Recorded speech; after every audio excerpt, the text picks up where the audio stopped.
여러분 안녕하세요. 오늘은 정말 놀라운 이야기를 들려드리려고 해요. 바다 위에 공항을 짓는다는 이야기 들어보셨나요? 말도 안 되는 소리 같죠?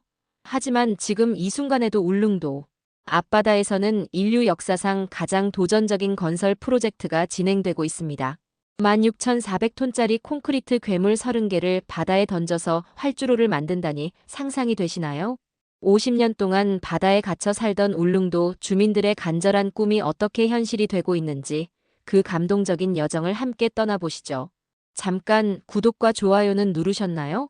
안 누르셨다면 지금 바로 눌러주세요. 여러분 16,400톤짜리 콘크리트 덩어리 30개를 바다에 던져서 공항을 만든다고 합니다. 말도 안 되는 소리죠? 하지만 저는 그 현장을 직접 봤습니다. 울릉도 앞바다 30m 깊이에 아파트 12층 크기의 거대한 구조물들이 일렬로 서 있는 모습을요. 처음 이 이야기를 들었을 때 저도 믿을 수 없었어요. 바다 위에 공항이라니. 그런데 울릉도 주민들에게는 이것이 절실한 현실이었습니다. 겨울철 한 달에 절반 이상 배가 뜨지 않거든요. 응급 환자가 생겨도 병원에 갈 수 없어요. 파도가 3m만 넘어도 완전히 고립되는 거죠. 주민들은 날씨 앱으로 파도 높이를 확인해서 일주일 전부터 육지행을 계획해야 했습니다. 병원 진료 하나 받으려면 말이에요. 이게 21세기 대한민국의 현실이었어요. 포항에서 배로 3시간, 겨울 바다는 지옥 같았습니다. 배가 좌우로 기울어져 한쪽 면이 바다에 닿을 정도였거든요. 관광객들은 극심한 멀미로 고생하고 주민들만 담담하게 견뎠어요. 파도가 배 전체를 뒤덮을 정도로 험한 날도 많았습니다. 그래서 울릉도 주민들은 자신들만의 노하우가 생겼어요. 일주일 전부터 스스로 바다 날씨를 체크해서 배가 뜰지 안 뜰지 가늠하는 능력 말입니다. 파도가 1m에서 2m 정도면 바다가 잔잔해서 좋고 2.5m에서 3m면 배가 뜨기는 하지만 멀미가 심할 정도로 흔들리고 3m에서 4m면 배가 뜨지 않으니 이를 기준으로 배가 뜨는지 안 뜨는지를 가늠하는 거죠. 누군가 알려주지 않으니 스스로 알아보고 판단해야 했거든요. 미리 일정을 조절하는 울릉 주민들의 생존 본능이었습니다. 그래서 시작된 것이 바로 이 무모해 보이는 프로젝트예요. 바다 위에 공항을 짓겠다는 대한민국의 도전 말입니다. 세계 어디에도 없는 일이었어요. 1989년 7월 25일 포항 울릉도 간 헬기 노선이 개설됐지만 3일 만에 추락 사고로 13명이 숨지면서 중단됐어요. 그 후로도 삼성항공, 시티항공 등이 몇 차례 시도했지만 모두 철수했습니다. 현재까지 울릉도에 가는 민간 교통수단은 선박뿐이에요. 그런 절망적인 상황에서 바다 위에 공항을 짓겠다는 꿈이 시작된 거죠. 워낙 육지에서 멀리 떨어져 있기에 내국인조차도 가보기가 쉽지 않은 곳이라 한번 울릉도에 가려면 오랜 시간 배를 타야 해서 배멀미가 있는 사람들은 고생하고 그 배를 타기 위한 항구까지 가는데 소요되는 추가적인 이동시간, 기상으로 인한 입출항의 어려움 등의 이유로 가보기가 만만치 않은 곳이었습니다. 1978년부터 시작된 이야기라고 하면 믿으시겠어요? 무려 47년 전, 박정희 대통령이 독도 종합개발계획을 세우면서 처음 거론됐습니다. 하지만 40년 넘게 계속 불가능하다는 말만 들어야 했어요. 이유는 명확했습니다. 울릉도는 화산섬이라 평지가 전혀 없거든요. 산을 아무리 깎아도 활주로 하나 만들 공간이 나오지 않아요. 그럼 어떻게 해야 할까요? 바다를 메워야 하는 거죠. 그런데 울릉도 앞바다 수심이 30m입니다. 아파트 10층 높이를 메워야 한다는 뜻이에요.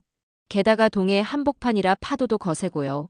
1997년 타당성 조사를 시작했다가 IMF 사태로 중단됐어요. 2003년에는 2010년 개항을 목표로 했지만 경제성이 없다며 백지화됐습니다. 2010년 다시 검토했을 때는 비용 대비 편익비가 0.7로 나왔어요. 완전히 적자 사업이라는 뜻이었죠. 수십 년 동안 주민들은 매년 겨울마다 섬에 갇혀 살면서도 포기하지 않았어요. 마침내 2013년 예비타당성 조사를 통과했을 때 주민들이 얼마나 기뻤을지 상상이 되시나요? 그런데 신기한 건 2012년과 2013년 사이에 편익이 1.7배나 증가했다는 거예요. 비용은 그대로인데 말이죠. 어떻게 1년 만에 그런 일이 가능했을까요? 아무튼 50년 꿈이 드디어 현실이 되는 순간이었으니까요. 2015년에는 활주로 길이를 1100m에서 1200m로 늘리기로 했고 사업비도 4,798억 원에서 5,805억 원으로 증액됐어요.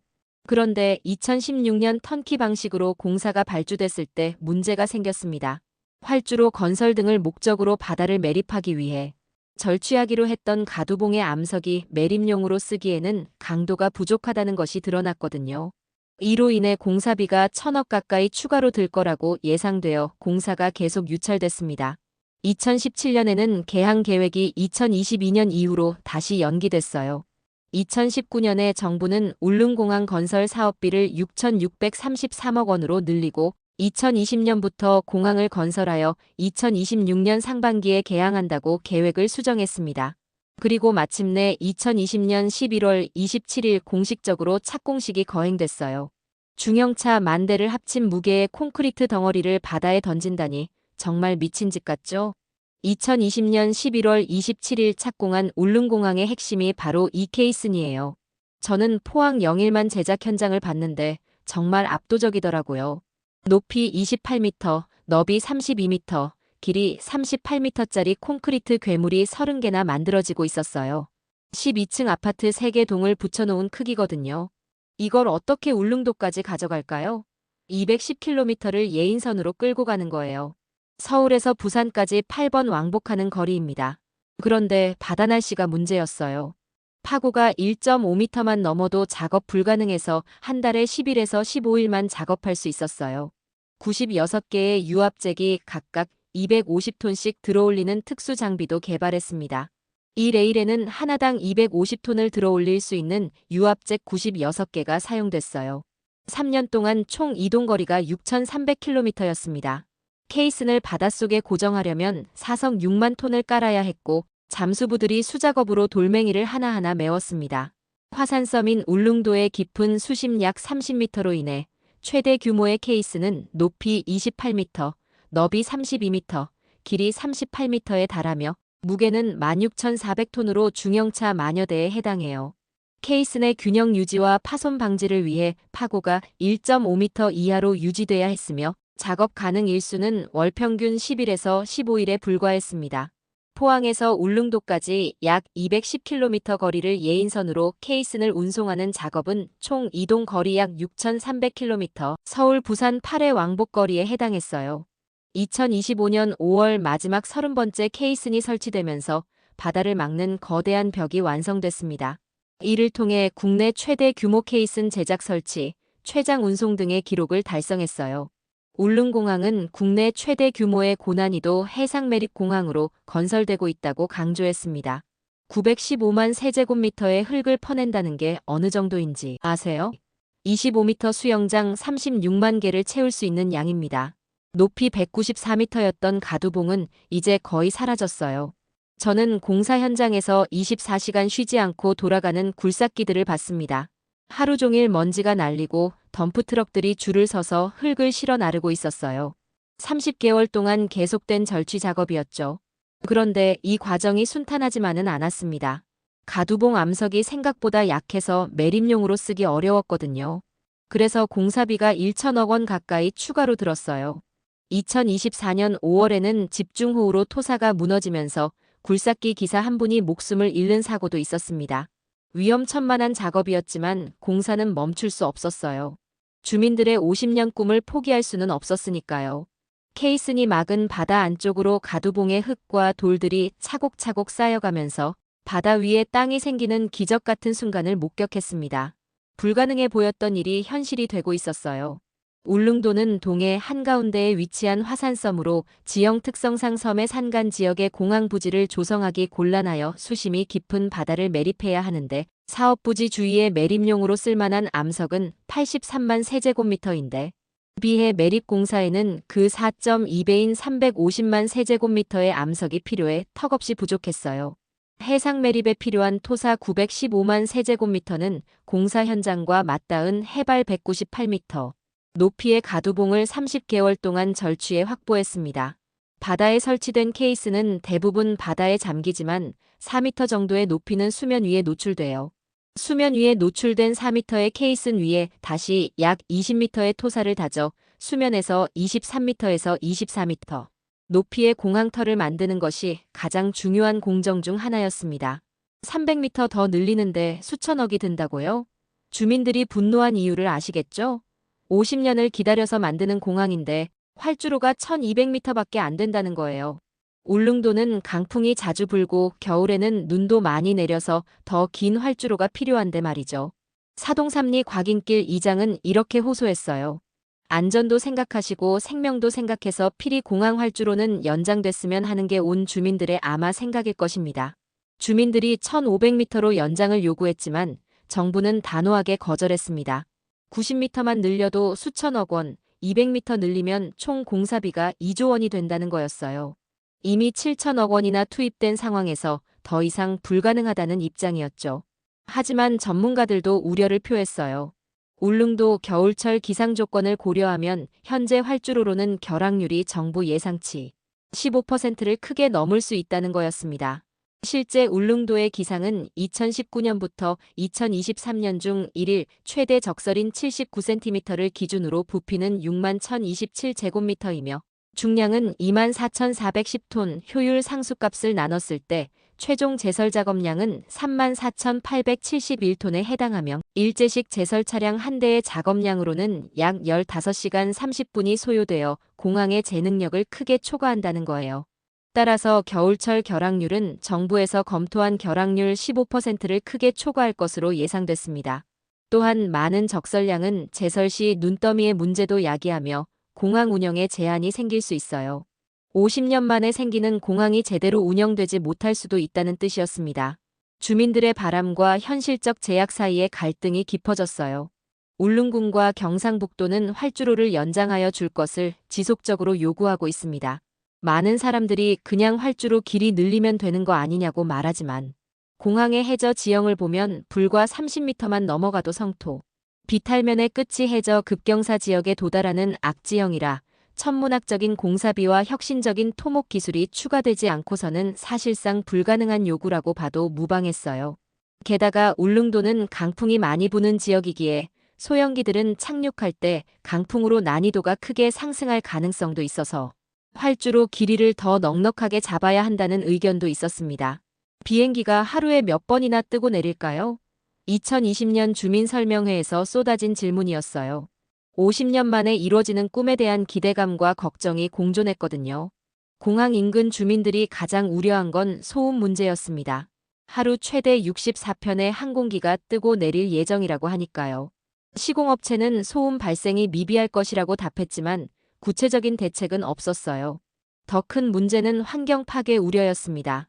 천연기념물 흙비둘기가 공항에서 1.5km 떨어진 곳에 서식하는데 비행기 소음으로 서식지를 떠날 수 있다는 거였어요. 환경영향평가에서 당초 예상보다 11종의 생물이 추가로 발견됐고 법정 보호종만 4종이나 더 나왔어요. 환경단체들은 국책사업을 빌미로 환경영향평가를 졸속 처리하면 안 된다고 강력히 비판했습니다. 주민들은 딜레마에 빠졌어요. 공항은 간절히 원하지만 환경 파괴는 원하지 않았으니까요. 갈등 속에서도 공사는 계속됐지만 이런 우려들이 완전히 해결된 건 아니었습니다. 울릉공항 옆 인근 마을인 사동삼리 곽인길 동장은 울릉 주민들의 수건사업이자 국책사업인 울릉공항 건설 공사가 하루속히 착공하기를 바란다고 말하고 울릉공항 건설에 있어 인근 마을 주민들의 관심사인 소음 피해와 그에 대한 대책에 관한 답변이 부족하고 많이 미흡했다고 아쉬움을 드러냈어요. 가두봉 절취 등 육상공사를 마치고 해안공사에 들어갈 예정이었습니다. 울릉공항 건설로 인해 절취되는 가두봉은 우리나라 대표 천연기념물인 흙비둘기의 집단 서식지였어요. 가두봉을 절취해 바다를 매립, 활주로 등을 건설토록 돼 있었습니다. 문제는 이 과정에서 고유의 지형이나 식생이 훼손이 불가피해 흙비둘기 등 서식지 훼손을 최소화하기 위해 다각적인 방안이 모색됐지만 제대로 이행되지 않고 있다는 비판이었어요. 울릉도는 천혜의 자연 생태계가 그대로 보존돼 있어 환경부가 다른 지역 사업과 달리 울릉공항 사업에 대해서는 시행 전부터 생태보전 전문가위원회를 구성해 운영하라고 할 정도로 환경파괴 우려가 높은 상황이었습니다. 울릉공항은 독도 수호를 위한 전략 거점입니다. 국방부가 공식 발표한 내용이에요. 이제 울릉공항의 진짜 의미를 아시겠죠? 단순한 교통편의 시설이 아니라는 거예요. 현재 울릉도에서 독도까지 배로 2시간 30분 걸리는데 공항이 생기면 헬기로 20분이면 갑니다. 이게 얼마나 중요한지 아세요? 일본이 계속해서 독도 영유권을 주장하는 상황에서 울릉공항은 우리의 실효적 지배를 확고히 하는 핵심 인프라거든요. 독도 경비대 교대나 물자 보급도 훨씬 수월해져요. 울릉도는 우리나라 최동단 유인도로서 동해 어업의 전진기지 역할도 하고 있어요. 배타적 경제 수역 관리에도 중요한 거점이고요. 그래서 이 프로젝트는 지역 개발을 넘어선 국가적 영토 수호 사업입니다. 7천억 원이라는 막대한 비용을 투입하는 이유도 여기에 있어요.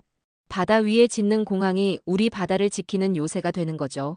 기술적으로도 세계에 유례없는 도전이었고 성공하면 대한민국의 해양 건설, 기술력을 전 세계에 보여주는 상징이 될 거예요. 울릉공항 건설 사업은 1978년 당시 박정희 대통령의 지시에 의해 수립된 독도 종합개발계획에서 처음 거론됐어요. 요즘처럼 일본이 지속적으로 독도 영유권을 주장하자 독도 방어를 위해 우선 울릉도를 전략적으로 개발하자면서 타당성 조사를 한 것입니다. 공항 건설은 비행기를 이용한 국민들의 자유로운 접근은 물론 군사적 측면도 적극 검토된 것으로 알려졌어요. 울릉공항은 단순한 교통편의 제공을 넘어 지역 주민에게도 의료, 교육, 복지 등 삶의 질을 높이는 계기가 될 것으로 기대됐습니다. 국토부는 울릉공항이 개항하면 기존 서울 울릉 간 소요 시간이 1시간 안팎으로 크게 단축돼 울릉도를 찾는 관광객이 연간 30만 명에서 40만 명대에서 100만 이상으로 증가할 것으로 예상한다고 밝혔어요. 2025년 현재 공정률 61%. 드디어 끝이 보이기 시작했어요. 저는 최근 현장을 다시 방문했는데 정말 놀라웠습니다. 바다 한복판에 거대한 평지가 생겨나고 있더라고요. 30개 케이슨이 만든 벽 안쪽으로 흙이 차올라서 활주로 윤곽이 뚜렷하게 드러났어요. 2028년 3월 첫 비행기가 착륙하면 서울에서 울릉도까지 1시간이면 갑니다. 8시간 걸리던 여행이 1시간으로 단축되는 기적이죠. 울릉도 주민 박미영 씨는 말했어요. 겨울에는 진짜 고립된 것 같이 살았는데 이제는 달라질 것 같아요. 응급환자 후송도 쉬워지고 연간 관광객이 30만 명에서 100만 명으로 늘어날 전망이에요. 하지만 무엇보다 중요한 건 주민들의 삶이 바뀐다는 거예요. 50년 동안 바다에 갇혀 살던 사람들이 드디어 자유로워지는 거죠. 울릉공항은 단순한 교통 인프라가 아닙니다. 불가능해 보였던 꿈을 현실로 만든 대한민국의 기술력과 의지를 보여주는 상징이에요. 바다 위에 새로운 역사를 쓰고 있는 거죠. 2028년 그 첫 비행기가 착륙하는 순간을 상상해 보세요. 얼마나 감동적일까요? 울릉공항은 울릉군 사동항 일대에 43만 455제곱미터 규모로 지어지며 DLENC가 이 공사의 설계와 자재 조달, 시공 등을 총괄하는 턴키 방식으로 수주했어요. 2020년 7월 착공해 현재 공정률은 61%이며 2028년 개항 예정입니다. 일단 23m에서 24m 높이의 터가 넓게 다져지면 이곳에는 1200m 규모의 활주로와 계류장, 여객터미널, 주차장 등의 본격적인 건설이 시작됩니다. 울릉공항은 오전 6시부터 오후 6시까지만 운영하고 항공기 이착륙은 15분마다 한 대 정도로 대략 1시간에 8대씩 규모로 이뤄질 예정이에요. 그럼에도 불구하고 기존 울릉도의 교통이 너무 좋지 않았기 때문에 공항이 건설되면 연간 방문객이 거의 2배로 늘어 경제성이 충분할 것으로 추정된다는 조사 결과도 있습니다. 울릉공항 계류장에는 여객기 6대와 경비행기 4대, 헬기 2대 등을 수용할 수 있어요. 이 이야기를 마무리하면서 저는 하나의 진실을 깨달았습니다. 울릉공항은 단순한 건설 프로젝트가 아니었어요. 이것은 포기하지 않는 사람들의 이야기였습니다. 47년 동안 불가능하다는 말을 들으면서도 꿈을 포기하지 않았던 울릉도 주민들. 바다 수심 30m라는 절벽 같은 현실 앞에서도 굴복하지 않았던 엔지니어들. 16,400톤짜리 콘크리트 덩어리를 210km나 끌고 가면서도 할 수 있다고 믿었던 사람들의 이야기 말입니다. 때로는 현실이 꿈보다 더 극적입니다. 세계 그 어디에도 없었던 바다 위 공항이 우리나라에서 태어나고 있어요. 케이슨 30개가 만든 기적, 가두봉을 깎아 바다를 메운 의지, 모든 것이 불가능을 가능으로 바꾼 대한민국의 저력을 보여줍니다. 2028년 3월 첫 비행기가 울릉공항에 착륙하는 그 순간 조종사의 눈에는 무엇이 보일까요? 아마도 바다 한복판에 떠오른 기적 같은 땅이 보일 거예요. 그리고 활주로 끝에서 손을 흔들고 있는 울릉도 주민들의 환한 미소가 보일 것입니다. 50년 만에 마침내 하늘과 연결된 사람들의 기쁨이 보일 거예요. 여러분도 언젠가 울릉공항에 가보세요. 그 활주로 위에 서서 바다를 바라보면 불가능이란 없다는 것을 느끼실 수 있을 거예요. 왜냐하면 여러분의 발밑에 있는 그 땅 자체가 불가능을 이긴 증거니까요. 오늘의 사연은 어떠셨나요? 재미와 감동이 있었다면 구독과 좋아요 부탁드립니다. 감사합니다.